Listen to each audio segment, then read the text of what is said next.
Good morning everyone, welcome back to my YouTube channel. So today we are going to understand the poem Vah Janma Bhoomi Meri, which is a Hindi poem of grade 9 and it sometimes comes in boards. So I will explain the meaning of this poem and read it, and it is written by Sohan Lal Davitra Bedi. The important thing is you should learn the poet's explanation which is written in this page, learn a few lines of it. Okay so let's get started. वह जन्मभूमि मेरी, वह जन्मभूमि मेरी, वह मातृभूमि मेरी। ऊंचा खड़ा हिमालय आकाश चूमता है, नीचे चरण तले पर नित्य सिंधु झूमता है। गंगा यमुना त्रिवेणी नदियाँ लहर रही है, जगमग छटा निराली पग पग पर चढ़ रही है। Okay so first of all the meanings, we will first do all the meanings of. Now, what is the meaning of Janmabhoomi? Janmabhoomi is a place where we have taken birth, so means earth. We have taken birth in this bhumi. Okay, and Mathrubhumi it's like motherland. Now, ऊंचा खड़ा हिमालय आकाश चूमता है. Now, Himalaya is a mountain we all know. What is the meaning of chumta? Chumta means touching. Chuta means to touch. नीचे चरण तले पर. Now, what is चरण तले? चरण तले means पैरों के नीचे, like in the feet. पैर, you know feet, right? नित्य सिंधु झूमता है. Now, what is nith? Nith means pratidin. Pratidin basically like every day, on a daily basis.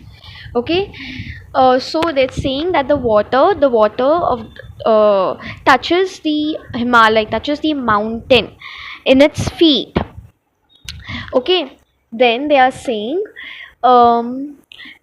नित्य सिंधु झूमता है. Sindhu, as we told, it is a meaning samudra.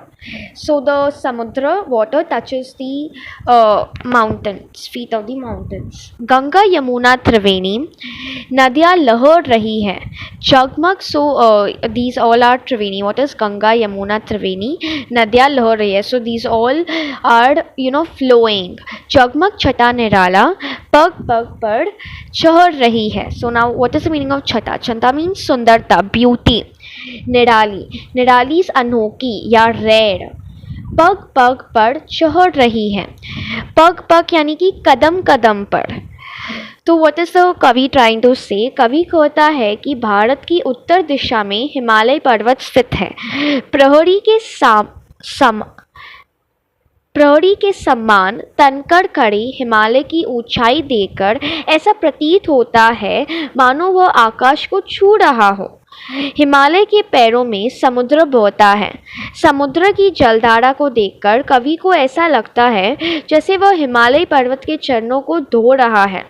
कवि कहता है कि इस भारत भूमि पर गंगा, यमुना और सरस्वती जैसी पवित्र नदियाँ बहती हैं, जो इस भारत भूमि को हरा भरा तो बनाती ही है, साथ ही देश की समुद्रती में भी अपना योगदान देती है. इन नदियों को सौंदर्य देखना योग्य है. इन धरती के इन नदियों का सौंदर्यता देखने योग्य है.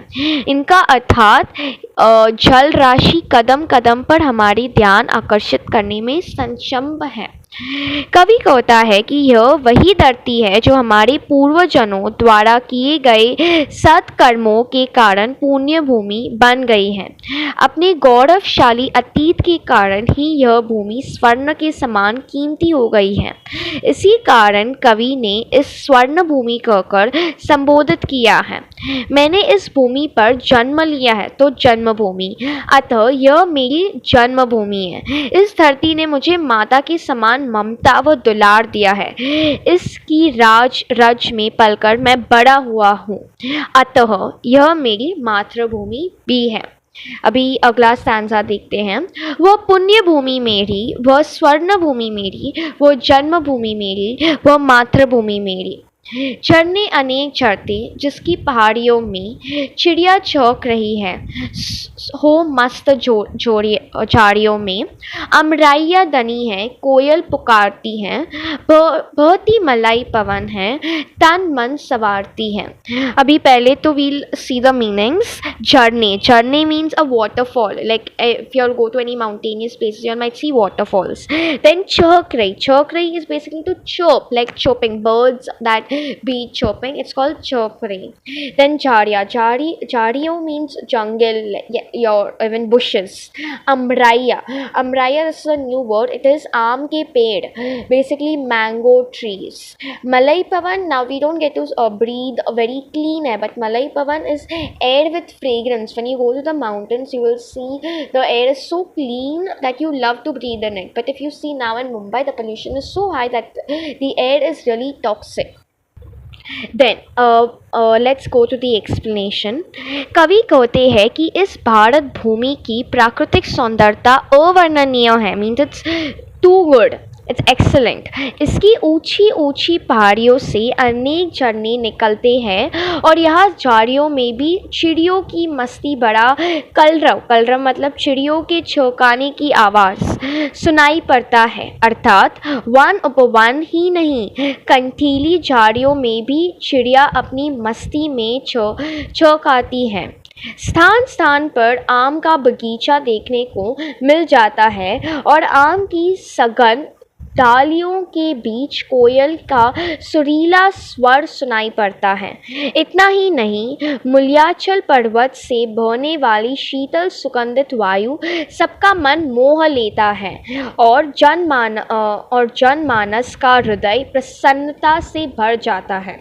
कवि कहता है कि जिस भूमि का मैं बखान कर रहा हूँ वह मेरा धर्म भूमि है.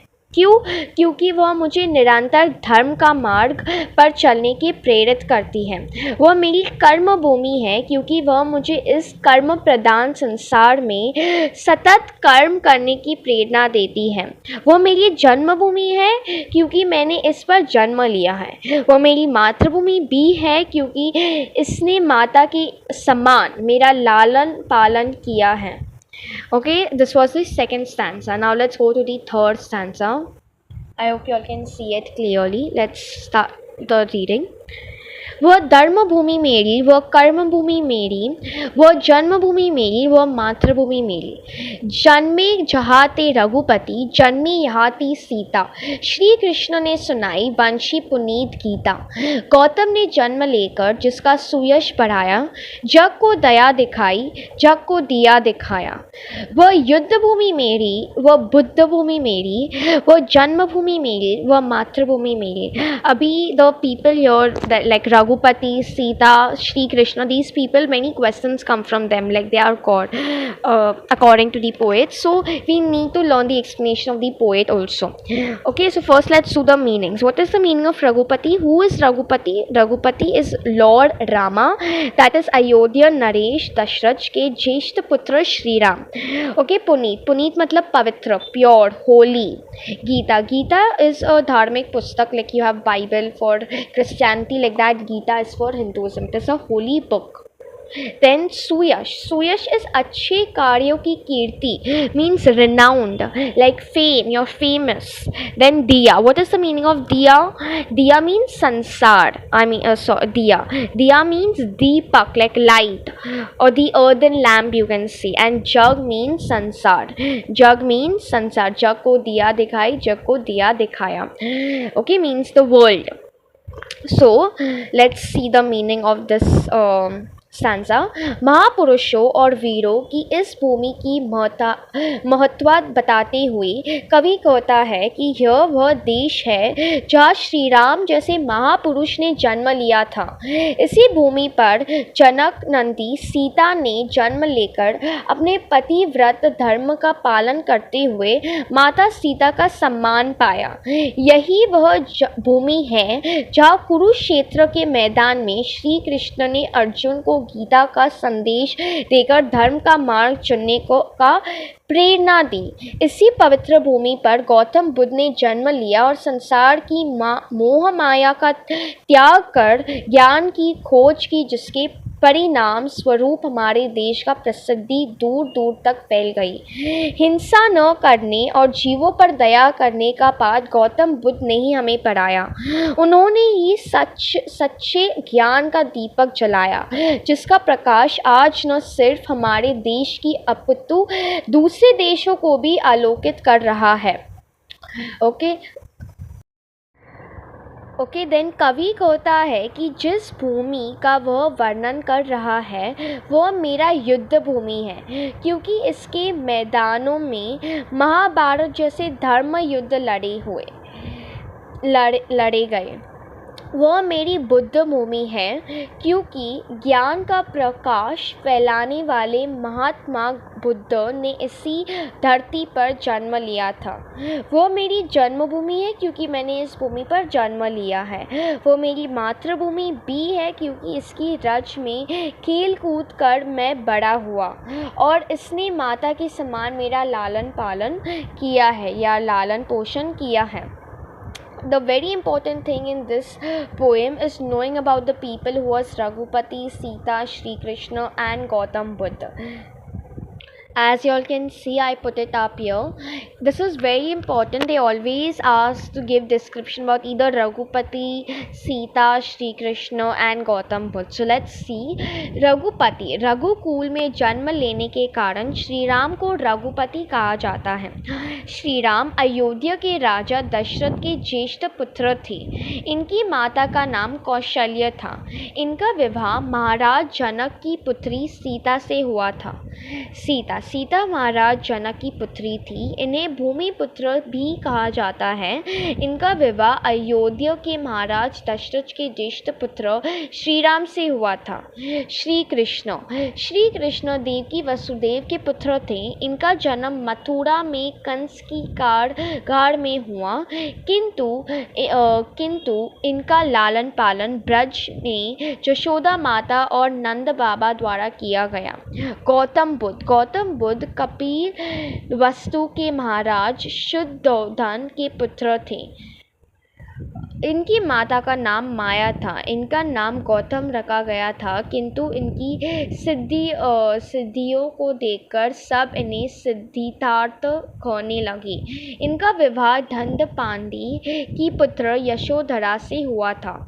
So these all please learn it. One at least will come for your exam. Okay, if you all have any doubts, please write it down in the comments. I will answer them as soon as possible. And if you all want the answers for this poem, please ask in the comments. I will give them ASAP. Okay, thank you for watching this video. Please don't forget to like, share and subscribe. It will motivate me to make new videos. Thank you for watching this video.